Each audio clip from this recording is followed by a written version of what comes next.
So I'm still 50-50 on whether or not I think the most recent review of Batman v Superman, which is like 3 months early, is real or not.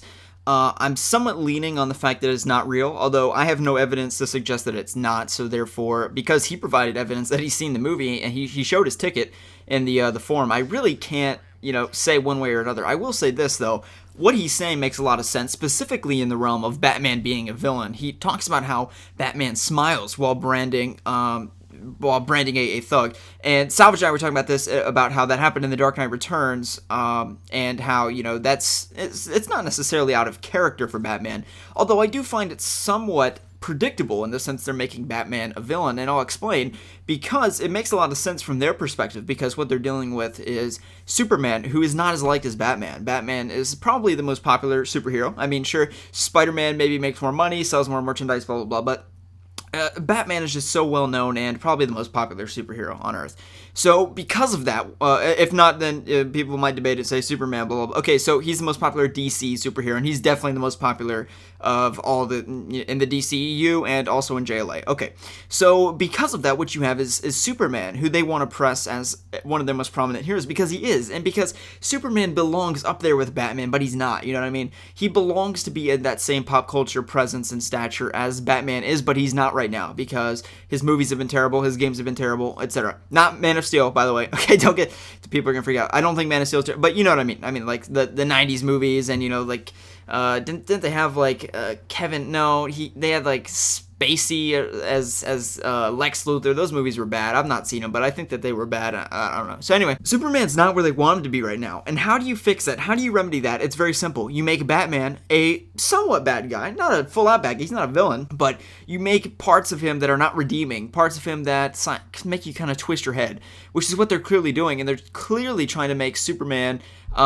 be the moral conscience of the story, and Batman is portrayed as a man, right? And because he is one, and all men have flaws, and so what they're going to show is that Batman has made a mistake. He's made a false judgment about Superman, and really he's prosecuting Superman, who has nothing but impeccable morals, essentially, and he has no intention of ever doing anything bad.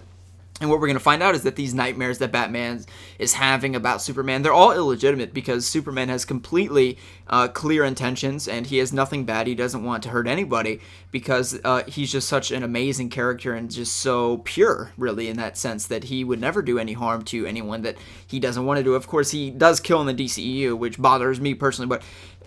all that aside, what they're trying to do is they're trying to raise Superman up and try to make him a more likable character, and the way that they can do that is contrast him against a character like Batman, who's so popular and loved and well-known, and make the viewer kind of look at him sideways. It's like, Batman, why are you smiling while branding this guy? Batman, why do you want to try to take out Superman when he's a good guy? We know Superman's a good guy because we saw him in Man of Steel and he's a good guy.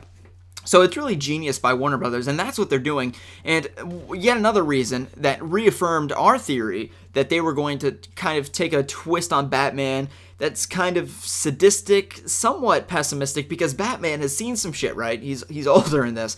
So, maybe that toll has taken a toll on him, as we saw in The Dark Knight Returns. And The Dark Knight Returns, Batman's like in his 50s, mid-50s. Here he's, Ben Affleck, the actor's 42 years old, but I think Batman is around that mid-40 age, and somewhat assumed to be around the age of Frank Miller's Dark Knight Returns Batman. So because of that, I think that this is, I'm not going to speak on behalf of the entire review, but what he's saying in context of Batman solely and how he fits into the film makes perfect sense, because they're trying to redeem Superman. They're trying to raise Superman up to Batman's level. The way you do that is you convert Batman fans into Superman fans. You make fans of Batman not like Batman as much, and not necessarily not like him as much, but really just realize, hey, Superman, he's this beacon of hope, of course. Judging by what his S stands for, people say is a S, whatever. So, you have this beacon of hope that is just impeccable. He has perfect morals. He never makes mistakes, essentially, and he has nothing but good intentions. And then you're looking at Batman. He's trying to take this guy out for no reason. Okay, so he caused a lot of destruction in Metropolis, but he's just fighting a bad guy, and that was just collateral damage. He didn't mean to do it. And that's what they're going to show. They're going to show that Batman, his intentions are flawed, and they come from a place of fear-mongering that's unfounded, and he shouldn't have those fears.